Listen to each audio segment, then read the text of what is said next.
हमने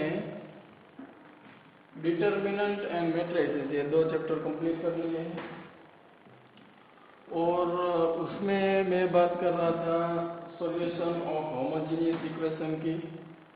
तो वो एक टॉपिक बाकी है और एक बहुत ही इम्पोर्टेंट पॉइंट एक और है ऑर्थोगोनल मैट्रिसेस। तो ये 2 टॉपिक है वो बोर्ड पॉइंट ऑफ व्यू से इम्पोर्टेंट नहीं है क्योंकि हमने एनसीईआरटी का जो सिलेबस है वो ऑलरेडी कर लिया है। जेईई के लिए बहुत ही इम्पोर्टेंट है तो वो बाद में हम जब भी क्लासेस चालू होगी तो देख लेंगे, क्योंकि अभी हमें नेक्स्ट चैप्टर स्टार्ट करना है जो है vector algebra, chapter number 10 vector algebra.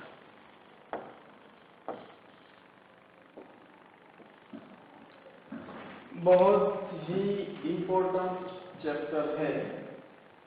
अगर हम बात करें सीबीएसई बोर्ड की तो उसमें भी ये जो यूनिट है इसमें अलजेब्रा के उसमें 2 चैप्टर हमारे पास है, वेक्टर एंड 3D। अगर हम वेक्टर को ठीक से स्टडी कर लेते हैं तो फिर 3 डायमेंशनल ज्योमेट्री है वो बहुत ही इजी हो जाएगा। वेक्टर की बात करें तो 11th क्लास में भी हमने थोड़ा सा इंट्रोडक्शन किया था अबाउट 3 डायमेंशनल ज्योमेट्री, ठीक है, जिसमें हमने distance formula, section formula, mid point formula और representation of vector in 3 dimension ये सब डिस्कस किया था। अभी हम बात करेंगे कोई भी वेक्टर है अगर 3 डायमेंशन में तो उसमें एडिशन सब्ट्रैक्शन कैसे हो सकता है, स्केलर से मल्टीप्लिकेशन कैसे होगा, फिर हम देखेंगे area of triangle, area of quadrilateral, different products of vector जैसे कि dot product, cross product and many more. और दूसरी बात अगर जेईई पॉइंट ऑफ व्यू से देखें तो भी ये जो अलजेब्रा का यूनिट है बहुत ही ज्यादा इम्पोर्टेंट।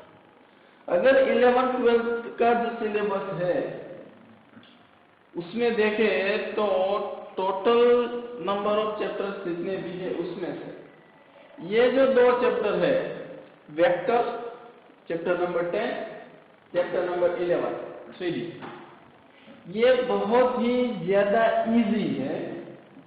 एक तो ये बात। सेकेंड थिंग इज कि जो जी मेन का एग्जाम है उसमें से दोनों ही चैप्टर में से एक क्वेश्चन कंपलसरी आता है। तो ये भी एक बहुत ही अच्छी साइन है कि अगर हमें पता चल जाए कि कौन से चैप्टर में से क्वेश्चन आने वाला है श्योरली, तो हम उस चैप्टर को ठीक से चेक कर सकते हैं। ये भी बेनिफिट है क्योंकि कई चैप्टर ऐसे हैं जैसे कि बाइनोमियल थ्योरम है, सीक्वेंस एंड सीरीज है, ठीक है, और कॉम्प्लेक्स नंबर है और कोई बहुत सारे चैप्टर्स ऐसे हैं जिसमें फिक्स नहीं होता। जैसे कोनिक सेक्शन में अगर देखें तो सर्कल, पैराबोला, हाइपरबोला, इलिप्स, इतने सारे टॉपिक्स है लेकिन क्वेश्चन 2 ही आते हैं। तो इलिप्स का क्वेश्चन आएगा या हाइपरबोला का आएगा, पैराबोला का आएगा, सर्कल का आएगा, हम बोल नहीं सकते। लेकिन वेक्टर एंड 3D में कंफर्म है कि दोनों में से एक क्वेश्चन तो आता ही है। तो ये एक अच्छी बात है। और एक अच्छी बात ये है कि क्योंकि चैप्टर जो है वो बहुत इजी है तो इसके क्वेश्चन फिर चाहे वो बोर्ड में आए या जीमेल में आए दोनों में ही बहुत ही इजी होते हैं, ठीक है। तो ये भी हमारे लिए बहुत ही बेनिफिशियल बात है। तो फाइनली हम बोल सकते हैं कि अगर वेक्टर एंड 3D को ठीक से समझे तो बोर्ड में एज वेल एज जी मेन में बहुत ही अच्छी तरीके से हम परफॉर्म कर सकते हैं। बट ये भी हम जानते हैं कि किसी भी टॉपिक को अच्छी तरीके से स्टडी करने के लिए उसका बेसिक नॉलेज है वो बहुत ही स्ट्रॉन्ग होना जरूरी है। तो वेक्टर में कुछ तो हमने 11th में सीखा है, कुछ आपने फिजिक्स में सीखा होगा, ठीक है। ऑलमोस्ट वेक्टर कैसे रिप्रेजेंट करते हैं, उसका डेफिनेशन क्या होता है, फिर डॉट प्रोडक्ट क्या है, क्रॉस प्रोडक्ट क्या है, ये सारी चीजें आप फिजिक्स में भी स्टडी कर चुके हैं, लेकिन फिर भी यहाँ पे हम बिल्कुल बेसिक से स्टार्ट करेंगे, जो ग्रेड 1 जिसको बोलते हैं वहां से बिल्कुल बेसिक बातें से लेके हम फिर जी मेन के लेवल तक और उसके क्वेश्चंस भी करेंगे और साथ साथ में एनसीईआरटी क्वेश्चंस भी करेंगे। Clear? So let's start vector. उसमें सबसे पहली बात आती है physical quantity.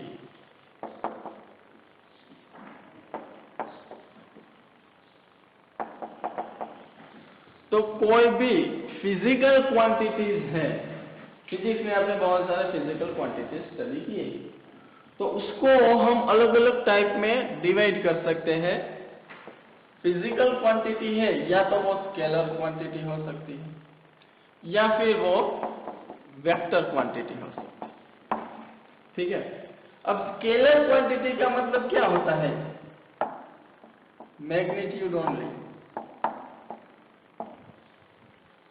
Such physical quantities which has only magnitude, उसको सिर्फ हम मैग्नीट्यूड से ही रिप्रेजेंट करेंगे और किसी चीज की रिक्वायरमेंट नहीं होगी।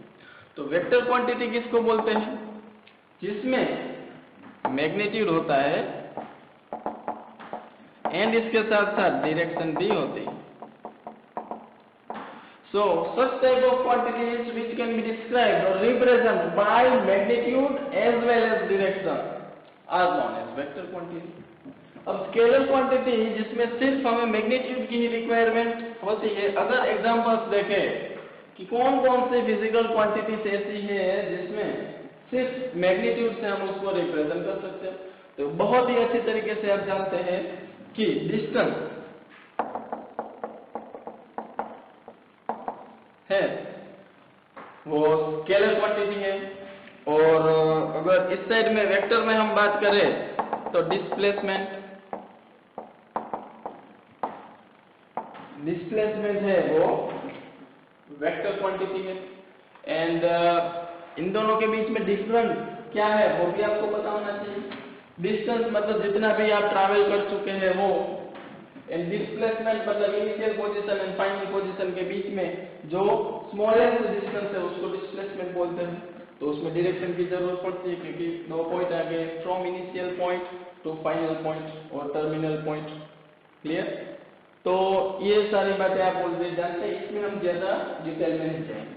और भी अगर एग्जांपल देखें तो मास जो है, ठीक है, वो स्केलर क्वांटिटी है। और सिमिलरली इधर आप वेट देखेंगे तो वो वेक्टर क्वांटिटी है। ठीक है? और अगर हम बात करें दूसरी स्केलर क्वांटिटीज की, हम ऐसी क्वांटिटीज ले रहे हैं अभी। वैसे बहुत सारे एग्जांपल्स दे सकते हैं, लेकिन अभी सिर्फ वही हम एग्जांपल्स यहाँ पे मैं लिख रहा हूँ जो दोनों में आप कंपेयर करके देख सके। ठीक है? तो एक और एग्जांपल अगर देखें तो स्पीड जो है वो स्केलर क्वांटिटी है, बट उसके रिस्पेक्ट में हम देखें velocity, so it is vector quantity. तो ये भी आपको पता होना चाहिए कि अगर हम डिस्टेंस और टाइम करते हैं तो हमें स्पीड मिलता है, और अगर हम डिस्प्लेसमेंट और टाइम करते हैं तो हमें वेलोसिटी मिलता है। दैट्स व्हाई ये स्केलर क्वांटिटी है और ये वेक्टर क्वांटिटी है। और भी बहुत सारे इसमें आप लिख सकते हैं, टेम्परेचर लिख सकते हैं, ठीक है, और वर्क डन लिख सकते हैं क्योंकि वो डॉट प्रोडक्ट है एस एंड डी का, तो डॉट प्रोडक्ट में ऑलवेज स्केलर क्वांटिटी मिलती है। तो लिख देते हैं वर्क डन है, फिर टेम्परेचर है, और भी टाइम है, बहुत सारे क्वांटिटीज आप जानते होंगे। फिर इसमें बात करें तो एक्सेलरेशन है, फोर्स है। ठीक है? तो बहुत सारे ऐसे आप एग्जांपल्स जानते हैं और आप एग्जांपल्स लिख सकते हैं for scalar quantity and examples of vector quantity. Clear? लेकिन सबसे बड़ा सवाल ये है कि क्या जो फिजिकल क्वांटिटीज है इसको हम सिर्फ ये दो ही टाइप में डिवाइड कर सकते हैं कि इधर वो स्केलर होगी या फिर वेक्टर होगी? क्या और भी कुछ टाइप की फिजिकल क्वांटिटी आती है? हाँ, ये है कि कुछ क्वांटिटीज ऐसी होंगी जो स्केलर भी नहीं होगी, वेक्टर भी नहीं होगी, ठीक है। लेकिन क्या तीसरे टाइप में अगर हमें डिवाइड करना है फिजिकल क्वांटिटी को, तो क्या आप कोई तीसरे टाइप की फिजिकल क्वांटिटी जानते हैं जिसको हम स्केलर और वेक्टर के अलावा भी बोल सकते हैं? तो इसका आंसर है यस। एक और फिजिकल क्वांटिटी होती है जिसको हम बोलते हैं टेंसर। लेकिन अभी जो हमारा डिस्कशन है उसमें इसका कुछ लेना देना नहीं, लेकिन फिर भी समझने की ट्राई करते हैं कि टेंसर क्या होता है। तो टेंसर में क्या होता है कि कोई एक ऐसी फिजिकल क्वांटिटी जिसमें मैग्नीट्यूड होता है। अगर सिर्फ मैग्नीट्यूड होता तो हम उसको स्केलर बोलते हैं। डायरेक्शन भी होती है, तो अगर मैग्नीट्यूड एंड डायरेक्शन नहीं होता तो फिर उसको वेक्टर बोलते हैं। लेकिन इसमें मैग्नीट्यूड होता है और डिफरेंट डायरेक्शन होती है, या मोर देन वन डायरेक्शन, ठीक है। ऐसी क्वांटिटीज जिसके पास मैग्नीट्यूड होता है और डिफरेंट डायरेक्शंस होती है। अगर वेक्टर में देखा तो ऐसा नहीं होता। जैसे कि ये वेलोसिटी है तो उसका कुछ मैग्नीट्यूड होगा 5 मीटर पर सेकेंड, और उस कोई पर्टिकुलर डायरेक्शन में ही वेलोसिटी हम बोल सकते हैं। उसका एक से ज्यादा at a time different directions नहीं हो सकते।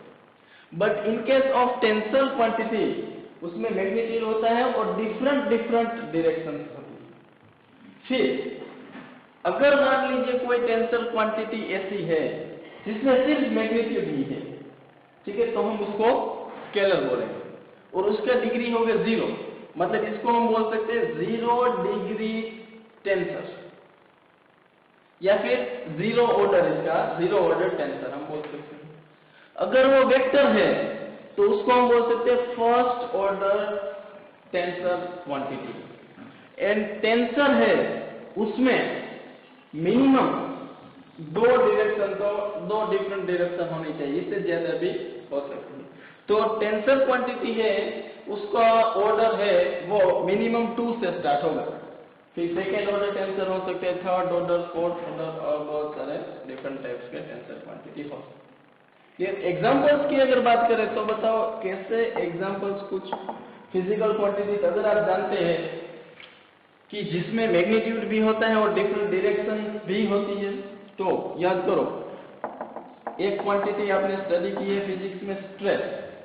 फिर स्ट्रेस के भी डिफरेंट टाइप्स आते हैं, tensile strength, compressive stress, shear stress. इसमें क्या होता है, अब मान लीजिए टेंसाइल स्ट्रेस का अगर एग्जांपल है तो उसमें ऐसे लगता है, या कंप्रेसिव में ऐसे होता है, फोर्स लगता है। तो हम जो फोर्स अप्लाई करते हैं उसका कुछ मैग्नीट्यूड होता है और उसकी डिफरेंट डायरेक्शन भी होती है। देखिए इस साइड से भी हम फोर्स अप्लाई करते हैं और इस साइड से भी हम फोर्स अप्लाई करते हैं। तो ये कंप्रेशन स्ट्रेस जिसकी हम बात कर रहे हैं। और क्या हो सकता है स्ट्रेस के अलावा MI, मतलब कि मोमेंट ऑफ इनर्शिया। तो मोमेंट ऑफ इनर्शिया जो है it is also tensor quantity, क्योंकि उसमें भी मैग्नीट्यूड होता है और डिफरेंट डायरेक्शंस भी होती है। और ये सारी बातें जो स्ट्रेस है, स्ट्रेन है, मोमेंट ऑफ इनर्शिया है, ये सब आप स्टडी कर चुके हैं फिजिक्स में। तो आपके पास मेरे से ज्यादा नॉलेज होगा कि मोमेंट ऑफ इनर्शिया क्या है, उसका डेफिनेशन क्या है, कैसे उसमें अलग अलग डेफिनेशन होती है। क्लियर? तो ये तो बात हुई फिजिकल क्वांटिटी का क्लासिफिकेशन, स्केलर, वेक्टर या टेंसर, 3 टाइप के फिजिकल क्वांटिटी हो सकते हैं। बट सबसे इंपॉर्टेंट अभी जो हमें डिस्कशन करना है, अभी हमारा फोकस सिर्फ इसके ऊपर रहेगा, ठीक है, वेक्टर क्वांटिटी, और सिर्फ हमें वेक्टर स्टडी करना है। क्लियर? तो स्टार्ट करते हैं वेक्टर अलजेब्रा।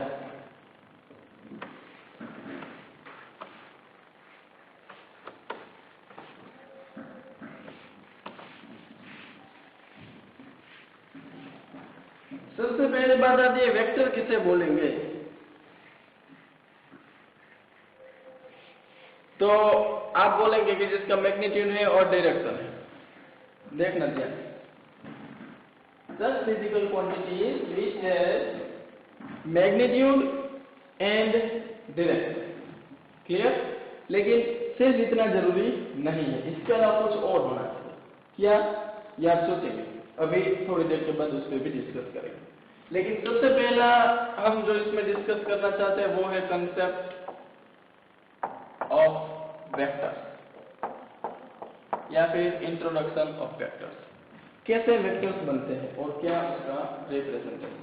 तो देखिए, हम जो जानते हैं वहीं से स्टार्ट करते हैं ऑलवेज। ये आप जानते हैं, ये जो आपके सामने अभी एक फिगर ड्रॉ की है, आप सब जानते हैं this is a straight line and if it is straight line तो उसकी डायरेक्शन क्या होगी? It has two different direction. ये भी डायरेक्शन है और ये भी उसका डायरेक्शन है। क्लियर? अब इसमें अगर मैं थोड़ा सा चेंज कर दूं और ऐसे कर दूं मैं अगर, तो इसको हम रे बोलते हैं या फिर इसको हम बोल सकते हैं डायरेक्टेड लाइन। क्यों?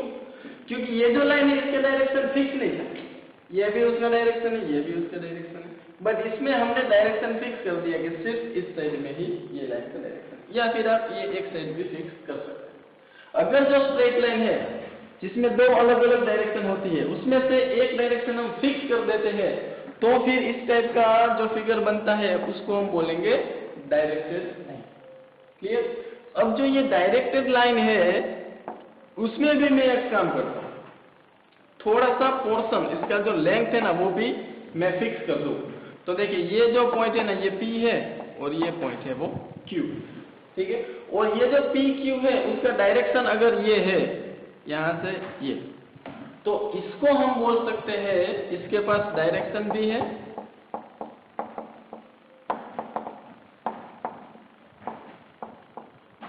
और कुछ लेंथ भी है। ठीक है? इसमें देखिए डायरेक्शन नहीं था और लेंथ भी नहीं था, इसमें डायरेक्शन आ गया बट लेंथ नहीं था क्योंकि ये इनफाइनाइट तक जाता है। इसमें डायरेक्शन भी आ गया और हमने 2 पॉइंट फिक्स किए तो लेंथ भी इसका फिक्स हो गया। तो इसको हम बोलेंगे directed line segment. Line segment है जिसका डायरेक्शन भी फिक्स है। और जो ये डायरेक्टेड लाइन सेगमेंट है उसी को हम बोलेंगे वेक्टर। क्लियर? और आप जानते हैं वेक्टर को हम ऐसे रिप्रेजेंट करते हैं। तो अब सेकेंड पॉइंट पे हम सीखेंगे रिप्रेजेंटेशन ऑफ वेक्टर। ये बहुत ही बेसिक कंसेप्ट था कि वेक्टर कहां से इनिशियल पॉइंट उसका आया। ठीक है? अब सेकेंड पॉइंट पे हम डिस्कस करेंगे रिप्रेजेंटेशन ऑफ वेक्टर। बहुत जरूरी है दोस्तों। देखिए, जैसे कि हमने देखा कि ऐसे कोई भी दो पॉइंट है उसको ज्वाइन करेंगे तो हमें जो मिलेगा उसको हम वेक्टर बोलते हैं। अभी डायरेक्टेड लाइन सेगमेंट देखा ऐसा था। अब इसमें कुछ बातें हमें समझनी पड़ेगी। क्या? कि ये जो है इसको हम बोलेंगे initial point and this is terminal point. ये सिर्फ टर्मिनोलॉजी है। ठीक है? आपका उसके बारे में थोड़ा सा नॉलेज होना। फिर अगर हम बात करें तो जो इनिशियल पॉइंट है उससे टर्मिनल पॉइंट की तरफ इसका डायरेक्शन है, तो इसको हम रिप्रेजेंट कर सकते हैं वेक्टर ए बी। ये जिसमें आप यहां से सीख सकते हैं कि इसका डायरेक्शन ए से बी तरफ है। इसका मतलब A is initial point and B is terminal point. ठीक है? तो इसको हम बोलेंगे सेंस। सेंस क्या होता है? सेंस। तो इस वेक्टर के लिए अगर हमें सेंस बताना, सेंस मतलब इन शॉर्ट डायरेक्शन, तो हम बोल सकते हैं फ्रॉम ए टू बी। और कोई भी वेक्टर के लिए उसका सेंस या उसका direction always initial point two terminal point होता है। क्लियर?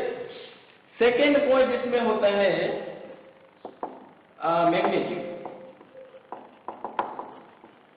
और मैग्नीट्यूड जो है वो हम सब जानते हैं, यहां से लेके यहां तक का जो लेंथ होता है उसको हम बोलेंगे magnitude. It means length of vector.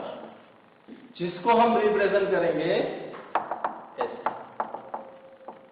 Magnitude of AB. जो मॉड्यूलस का साइन होता है वो अगर कहीं पे आपके सामने दिखाई दे तो आपको समझना है कि वो किसी भी वेक्टर के मैग्नीट्यूड को रिप्रेजेंट कर रहा है। दूसरी बात यह है कि ये जो वेक्टर आपके सामने है इसको हमने रिप्रेजेंट किया वेक्टर ए बी से, आप इसको किसी भी स्मॉल लेटर से भी रिप्रेजेंट कर सकते हैं ऐसे, ठीक है। तो आपको ये समझना है कि हम वेक्टर को ऐसे या फिर ऐसे भी रिप्रेजेंट कर सकते हैं। और अगर आप थोड़ा सा और समझना चाहे तो ये वेक्टर अगर कहीं पे मान लीजिए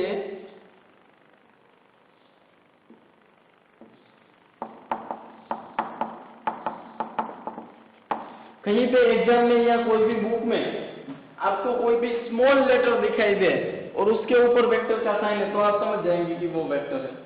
दो कैपिटल लेटर दिखाई दे और उसके ऊपर भी एरो का साइन है, वेक्टर का साइन है, तो आप समझ जाएंगे वो भी वेक्टर है। वहां से और भी आपको पता चलेगा कि इनिशियल पॉइंट है, ये टर्मिनल पॉइंट है। लेकिन अगर कोई स्मॉल लेटर आपको दिखाई दे जो बोल्ड किया हुआ है तो भी आपको समझना है कि ये कोई भी वेक्टर को रिप्रेजेंट कर रहा है। ये भी एक इंपॉर्टेंट बात है। क्लियर?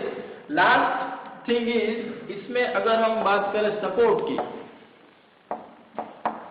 तो ये भी एक इंपॉर्टेंट टर्म है। सपोर्ट किसे बोलेंगे? सो लाइन कंटेनिंग वेक्टर, वो लाइन जिस वेक्टर को कंटेन करती है अपने अंदर। मतलब कि इसमें अगर देखें तो आपको एक ऐसी लाइन दिखाई देगी जिसके अंदर ये हमारा वेक्टर या फिर जिसके ऊपर कोइंसाइड कर रहा है वेक्टर ए बी, तो ऐसी लाइन को हम बोलेंगे सपोर्ट या फिर सपोर्ट लाइन। तो ये जो हमने अभी सीखा है वो कुछ बेसिक टर्मिनोलॉजीज है कि वेक्टर में इनिशियल पॉइंट, टर्मिनल पॉइंट, उसको कैसे रिप्रेजेंट करते हैं, उसका सेंस क्या है, उसका मैग्नीट्यूड क्या है और सपोर्ट हम किसे बोल सकते हैं। क्लियर? इसके बाद आगे चलते हैं। ये तो बिल्कुल ही बेसिक जो हमारा डिस्कशन है वो हुआ।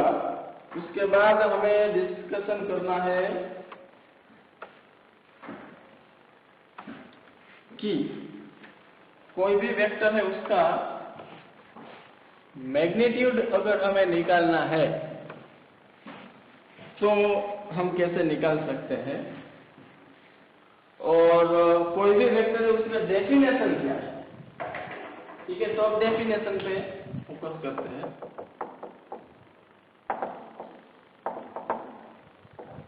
तो जैसे कि आप जानते हैं, a physical quantity which has magnitude as well as direction is known as vector quantity. Clear? अब मैं आपसे एक और क्वेश्चन पूछता हूं। लेट्स से एंगल, जो एंगल हम लेते हैं डिग्री या रेडियन में, वो भी एक फिजिकल क्वांटिटी है। अब क्वेश्चन ये है कि क्या एंगल वेक्टर क्वांटिटी है या नहीं। तो हम जानते हैं कि वेक्टर है, सॉरी एंगल है, एंगल उसमें कुछ उसका मैग्नीट्यूड तो होता है, जैसे 30 डिग्री, 45 डिग्री, 5/6 रेडियन, और उसका डायरेक्शन भी होता है। ये एंगल है, इसी डायरेक्शन में होगा 30 डिग्री, क्योंकि अगर डायरेक्शन इसका ऑपोजिट हो गया तो फिर उसको हम, ये डायरेक्शन होता तो इस एंगल को -30 डिग्री बोलते। मतलब कि एंगल जो है वो ऐसी फिजिकल क्वांटिटी है जिसका कुछ मैग्नीट्यूड भी होता है और डायरेक्शन भी होता है।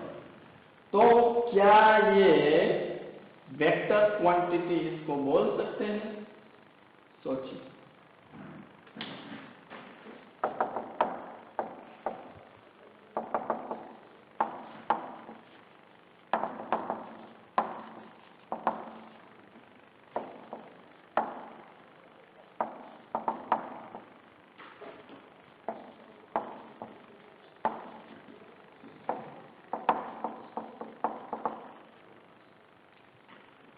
तो आंसर है, इसको हम वेक्टर क्वांटिटी नहीं बोल सकते।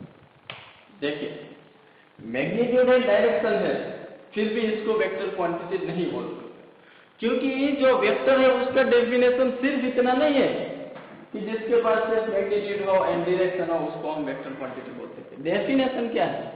a physical quantity which has magnitude as well as direction. यहां तक तो बात ठीक है, but and which follows laws of vector addition. इसको हम वेक्टर बोलेंगे। मतलब किसी भी क्वांटिटी के पास मैग्नीट्यूड एंड डायरेक्शन होना ही इनफ नहीं है कि वो वेक्टर क्वांटिटी है। मैग्नीट्यूड एंड डायरेक्शन तो होना चाहिए, लेकिन इसके साथ साथ जो वेक्टर एडिशन के लॉज है उसको भी वो फॉलो करना चाहिए, तभी उसको हम वेक्टर बोल सकते हैं। तो आप पूछेंगे ये क्या लॉज ऑफ वेक्टर एडिशन के क्या है? तो मैं आपको याद करवाता हूं कि आपने स्टडी किया होगा क्लास 11 में फिजिक्स में law of triangle, law of parallelogram. यहां से हमें पता चलता था कि किसी भी दो वेक्टर को हम ऐड कैसे कर सकते हैं, जिसको हम बोलते थे law of addition of triangle या फिर ट्रायंगुलर लॉ ऑफ एडिशन। और ऐसे हमने पैरेललोग्राम लॉ भी सीखा है। अगर आपको उसके बारे में आइडिया नहीं है तो हम आगे उस पर भी आएंगे, लेकिन अभी हमारा डिस्कशन था डेफिनेशन ऑफ वेक्टर। क्लियर? तो आई होप आपके माइंड में बिल्कुल क्लियर हो गया होगा कि जो वेक्टर क्वांटिटी है वो किसको हम बोल सकते हैं। और आप ये भी समझ पाए होंगे कि जो एंगल है उसके पास मैग्नीट्यूड डायरेक्शन दोनों होने के बावजूद भी it is not a vector quantity. Clear? Next हमें डिस्कस करना है बहुत ही important point which is types of vector.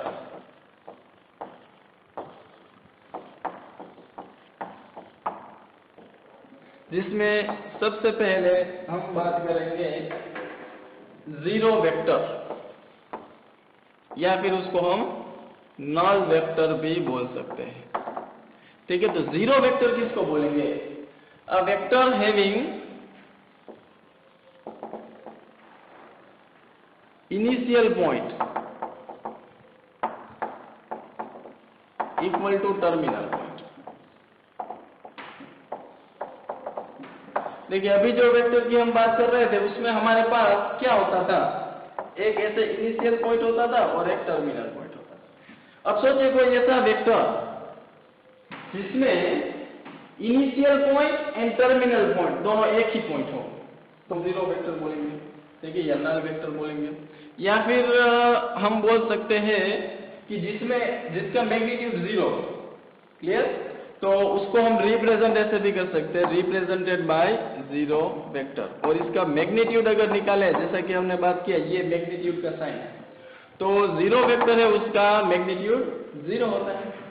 और भी अगर हम देखें कि जीरो वेक्टर जो है उसका डायरेक्शन क्या होगा, अब ये भी एक थोड़ा सा कंफ्यूजिंग क्वेश्चन है कि मान लीजिए ये पेन है, अगर इसके ऊपर मैं फोर्स अप्लाई करता हूं इस डायरेक्शन में और 0 न्यूटन का फोर्स अप्लाई करता हूं, तो इस पे क्या इफेक्ट आएगा? या फिर 0 न्यूटन का फोर्स मैं इस साइड से अप्लाई करता हूं या इस साइड से अप्लाई करता हूं, मतलब कि जो जीरो वेक्टर है उसका मैग्नीट्यूड अगर जीरो है तो फिर उसका डायरेक्शन जो है ना, या तो आप कोई भी डायरेक्शन उसका ले सकते हैं, या फिर आप बोल सकते हैं कि नॉट डिफाइंड। दो बातें हैं, या तो आप बोल सकते हैं कि जीरो वेक्टर है उसका कोई भी डायरेक्शन हो सकता है, या फिर आप ऐसा भी बोल सकते हैं कि उसका डायरेक्शन डिफाइन ही नहीं होता है। क्योंकि जैसा मैंने एग्जांपल दिया, किसी भी साइड से 0 न्यूटन का फोर्स अप्लाई करे तो जो ये ब्लॉक है या पेन है उस पर कोई इफेक्ट होने वाला नहीं। क्लियर? और सबसे लास्ट में अगर बोले तो जो जीरो वेक्टर है उसको हम ऐसे रिप्रेजेंट कर सकते हैं 0 0 0। ठीक है? जिसमें तीनों कोऑर्डिनेट 0 होते हैं। और फिर हम वेक्टर कंपोनेंट में भी आएंगे, लेकिन अभी यहां तक रखते हैं। ठीक है? फिर बात करते हैं सेकेंड टाइप ऑफ वेक्टर के बारे में, जो है प्रॉपर वेक्टर। तो a vector which are not zero vector, वो सारे वेक्टर जो जीरो वेक्टर नहीं है या फिर vector other than zero vector, such kind of vectors are known as proper vector. In short कोई भी वेक्टर है जिसका मैग्नीट्यूड जीरो नहीं है तो उसको हम प्रॉपर वेक्टर बोल सकते हैं। क्लियर? उसके बाद थर्ड पॉइंट पे है unit vector. So we all know that vector having magnitude 1. It means for vector A, if magnitude of vector A is 1, then we can say that vector A is unit vector. So definition of unit vector is a unit vector having magnitude 1. Clear? और उसको अगर if A is unit vector, then we can represent it as A cap. ये भी आप English में बहुत बार use कर चुके हैं कि कोई भी वेक्टर है उसके डायरेक्शन में यूनिट वेक्टर है, इसको हम ऐसे रिप्रेजेंट करते हैं। दूसरी बात ये भी है कि कोई भी वेक्टर है यूनिट वेक्टर, उसको कैसे हम फाइंड कर सकते हैं। अगर यूनिट वेक्टर आपको फाइंड करना है तो क्या करना पड़ेगा, कोई भी वेक्टर है उसको उसके मैग्नीट्यूड से डिवाइड कर दे तो आपको यूनिट वेक्टर मिलेगा। अब इसको भी समझिए कि मेरे पास मान लीजिए ये वेक्टर है ए बी, ठीक है, और लेट अस से इसका जो मैग्नीट्यूड है या फिर इसका लेंथ है वो 2 यूनिट है। अब अगर जो वेक्टर है जिसका मैग्नीट्यूड 2 यूनिट है, उस वेक्टर को उसी के मैग्नीट्यूड से मतलब कि 2 से ही डिवाइड कर दूं तो उसका जो मैग्नीट्यूड है वो 1 यूनिट हो जाएगा। डायरेक्शन वही रहेगा लेकिन मैग्नीट्यूड 1 हो जाएगा और उसी को हम बोलेंगे यूनिट वेक्टर। और ये कैसे मिलेगा, किसी भी वेक्टर को उसके मैग्नीट्यूड से अगर डिवाइड करें तो हमें जो वेक्टर मिलेगा वो यूनिट वेक्टर होगा। यूनिट वेक्टर इसलिए क्योंकि उसका मैग्नीट्यूड 1 होता है लेकिन डायरेक्शन वही होती है। क्लियर? उसको रिप्रेजेंट कर सकते हैं हम ए कैसे। यहां तक की बात क्लियर? आगे चलते हैं 4th नंबर पे जो है like vector. So vectors having same sense या फिर डायरेक्शन। दो वेक्टर या मोर देन 2 वेक्टर ऐसे वेक्टर जिसका डायरेक्शन सेम है, then it is known as like vector। तो फिर ऑटोमेटिक आप समझ सकते हैं अनलाइक वेक्टर। तो इसमें हम बात करेंगे वेक्टर्स हैविंग ऑपोजिट डायरेक्शन या फिर ऑपोजिट सेंस। क्लियर? इसके बाद ये जो है वो बहुत पहले जो इंपॉर्टेंट नहीं है वो ले लेते हैं को initial vector. So vectors having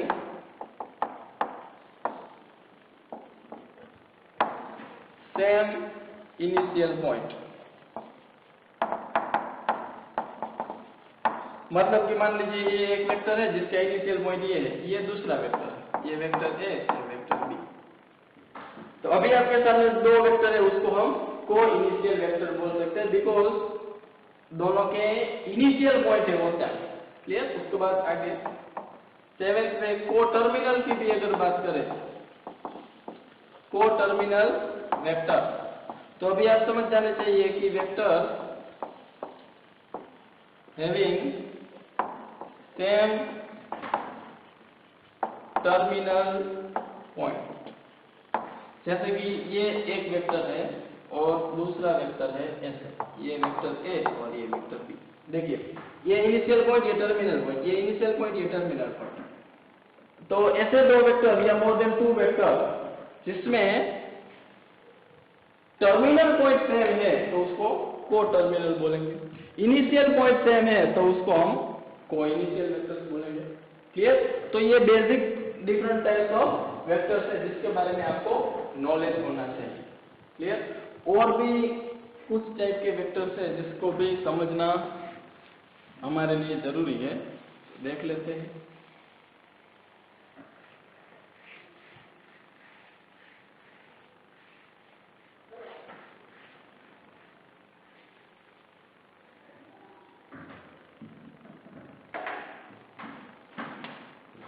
number 8 coplanar vector, बहुत ही बड़ा आइटम है। इसके बारे में डिटेल में फिर बाद में भी डिस्कस करेंगे, लेकिन अभी सिर्फ आप इतना समझ लीजिए, vector lying in same plane, एक ही प्लेन में जो वेक्टर्स होते हैं उसको कोप्लानर वेक्टर्स बोलते हैं। उसके बाद है 9th नंबर पे कोलिनियर वेक्टर। ये बहुत ही इंपॉर्टेंट पॉइंट है। Vectors having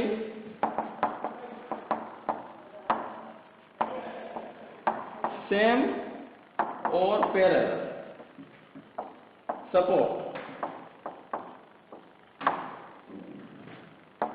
are known as collinear vectors. अब देखिए, ये समझना बहुत ही जरूरी है। मान लीजिए कि दो वेक्टर्स ऐसे हैं, ठीक है, मैग्नीट्यूड चाहे कुछ भी हो, मैग्नीट्यूड से कोई लेना देना नहीं है। तो ये दोनों को सपोर्ट लाइन की अगर बात करें तो पैरेलल सपोर्ट है, देखिए। सो दैट्स व्हाई इसको हम कोलिनियर वेक्टर्स बोल सकते हैं।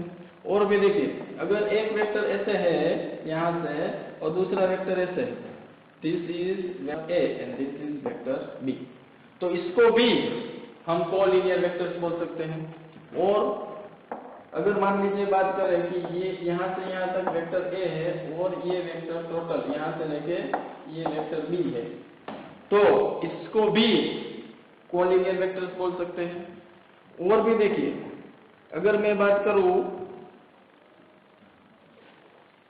कि एक वेक्टर ऐसे है और दूसरा वेक्टर ऐसे है, दोनों का मैग्नीट्यूड भी डिफरेंट है, दोनों का डायरेक्शन भी डिफरेंट है, लेकिन फिर भी अगर ध्यान से देखें या आप समझ पाए, हैविंग सेम और पैरेलल सपोर्ट, तो इसका सपोर्ट अभी भी पैरेलल है, या फिर इन दोनों में जो सपोर्ट है वो सेम था। डायरेक्शन से कोई लेना देना नहीं है, मैग्नीट्यूड से कोई लेना देना नहीं, सिर्फ हमें देखना है उसके सपोर्ट है, या तो वो सेम होने चाहिए या फिर पैरेलल सपोर्ट होना चाहिए। तो ये भी कोलिनियर वेक्टर्स है। तो आप बोलेंगे अरे सब कोलिनियर है, कुछ ऐसा तो बताओ जो कोलिनियर नहीं है। तो देखिए, ये एक वेक्टर है और ये दूसरा vector, these are not collinear vectors. और भी अगर आपको देखना है तो this is vector A, this is vector B, ये भी नॉन कोलिनियर वेक्टर्स है। क्लियर? और भी थोड़ा समझे, देखिए इन दोनों में दोनों का सेम या डायरेक्शन सेम है, तो इसको लाइक वेक्टर बोलेंगे, इसको अनलाइक वेक्टर बोलेंगे, इसको लाइक वेक्टर बोलेंगे, इसको unlike vector. This two are different vector. इसका मतलब आप यहां से समझने आपको आना चाहिए कि जो कोलिनियर वेक्टर है ना, वो कॉम्बिनेशन है like vector and unlike vectors का। मतलब वो सारे वेक्टर जिसको हम लाइक वेक्टर या अनलाइक वेक्टर बोलते हैं, वो सभी कोलिनियर वेक्टर्स होंगे। क्लियर? और एक इंटरेस्टिंग बात इसके बारे में कोलिनियर वेक्टर्स की ये है कि बहुत ही जरूरी है,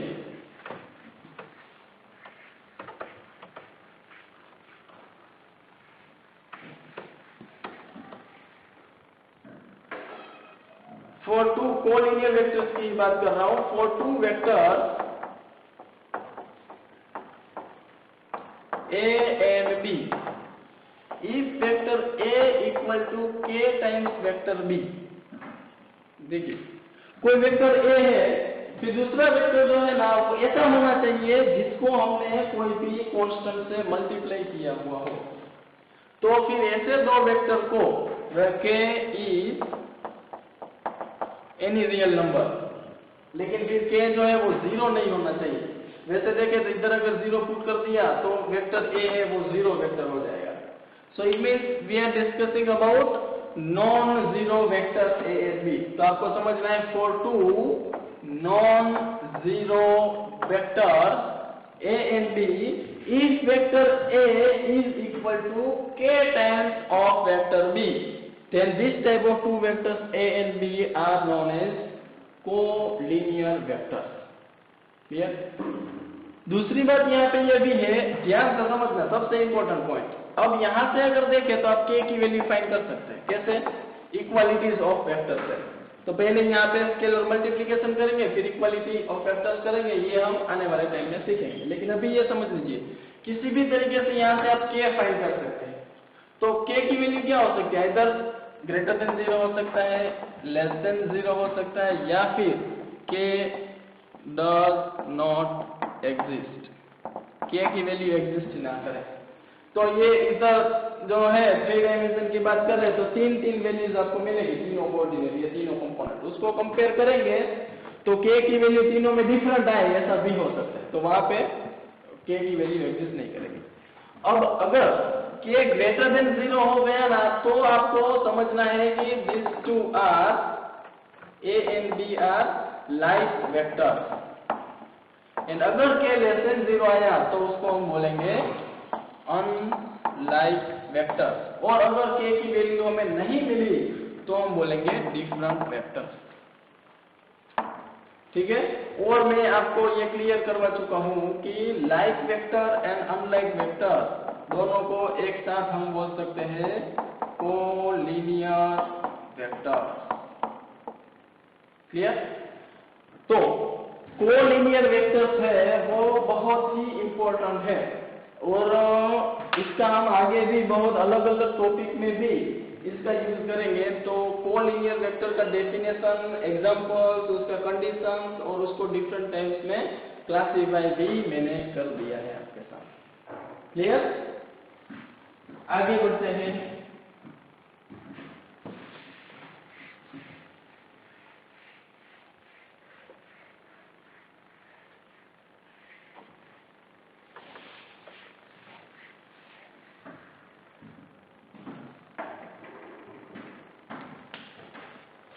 नेक्स्ट है आई थिंक 10th, ये 9th नंबर पे था, फ्री वेक्टर।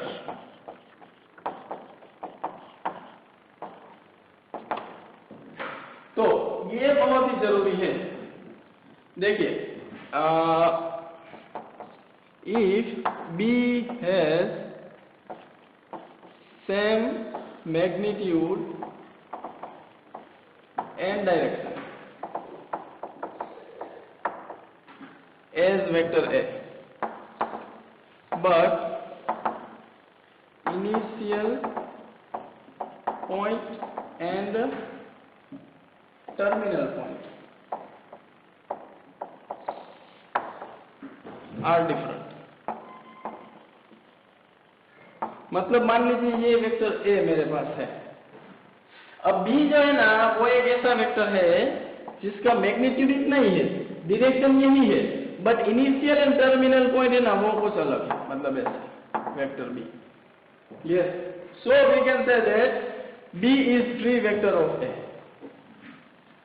और ये एग्जैक्टली सेम होते हैं दोनों। ठीक है? तो फ्री वेक्टर का जो कंसेप्ट है ना वो बहुत ही इंपॉर्टेंट है। हम ऐसा समझेंगे आने वाले टाइम में कि ये दोनों वेक्टर है वो इक्वल ही है।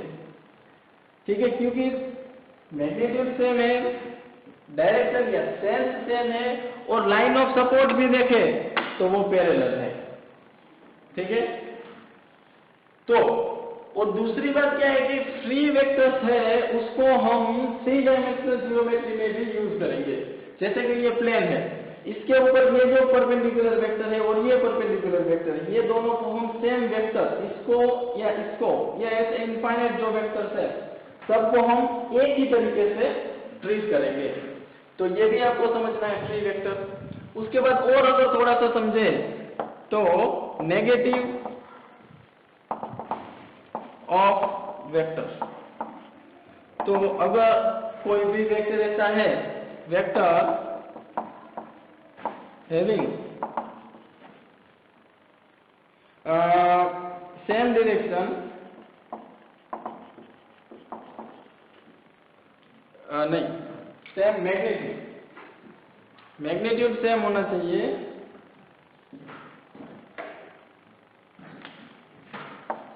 सेम मैग्नीट्यूड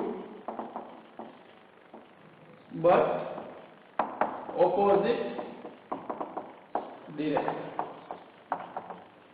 मतलब कि अगर मैं बात करूं कि मेरे पास ये वेक्टर ए है, ठीक है, तो इतना ही मैग्नीट्यूड होना चाहिए, लेकिन डायरेक्शन ऑपोजिट होनी चाहिए, तो इसको हम बोलेंगे negative of vector A, and it can be represented as minus of vector A. ये इसके बाद एक और छोटा सा लास्ट, अभी लास्ट, कि रेसिप्रोकल ऑफ वेक्टर।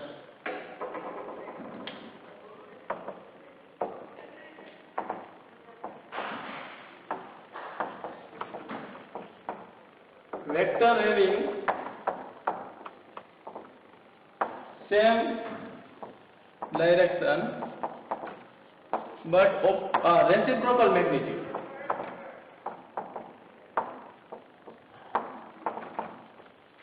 ठीक है, वेक्टर जो है, कोई भी वेक्टर है ए, मान लीजिए रेसिप्रोकल ऑफ ए, तो कोई भी एक वेक्टर है इसका रेसिप्रोकल वेक्टर अगर निकालना है, then how can we find? तो देखिए डायरेक्शन सेम रहना चाहिए, तो ये उसका डायरेक्शन हम ले लेते हैं ए कैप, क्योंकि A cap is direction of vector A, और इसका मैग्नीट्यूड तो 1 होगा, बट हमें चाहिए रेसिप्रोकल मैग्नीट्यूड, मतलब इसका मैग्नीट्यूड अगर ए है तो हमारा जो वेक्टर है उसका मैग्नीट्यूड होना चाहिए 1/a। और राइट हैंड साइड में जो आप वेक्टर देख रहे हैं which is reciprocal of vector ए, जिसमें डायरेक्शन जो है वो तो ए का ही रहेगा, बट मैग्नीट्यूड जो ए का होगा उससे रेसिप्रोकल मैग्नीट्यूड हो जाएगा। क्लियर? तो ये जो अभी हमने सीखे वो डिफरेंट टाइप्स ऑफ वेक्टर्स है, हमने 12 टाइप्स के वेक्टर सीखे, इसमें ऑलमोस्ट सारे टाइप्स के वेक्टर्स आ चुके हैं जिसको हम अप्लाई करेंगे वेक्टर के कंसेप्ट में जहां पे जरूरत पड़ेगी वहां। लेकिन सबसे पहली बात तो अभी हमारे लिए जरूरत पड़ने वाली है इन फर्स्ट एक्सरसाइज। सो बहुत ही कम क्वेश्चंस है, हम इजीली कर सकते हैं।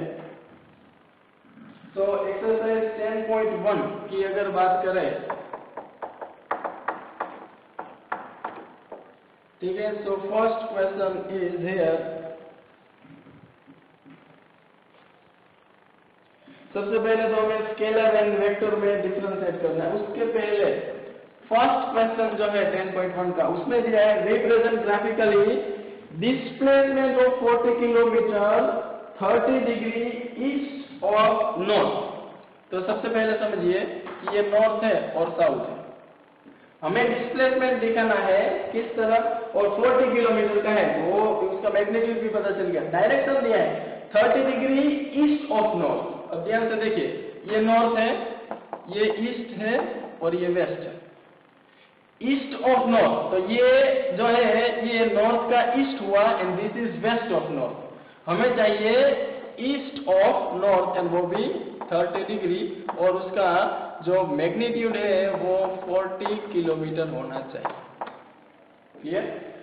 तो अभी आपके सामने जो वेक्टर मैंने दिखाया है वो 40 किलोमीटर का डिस्प्लेसमेंट है इन ईस्ट ऑफ नॉर्थ डायरेक्शन।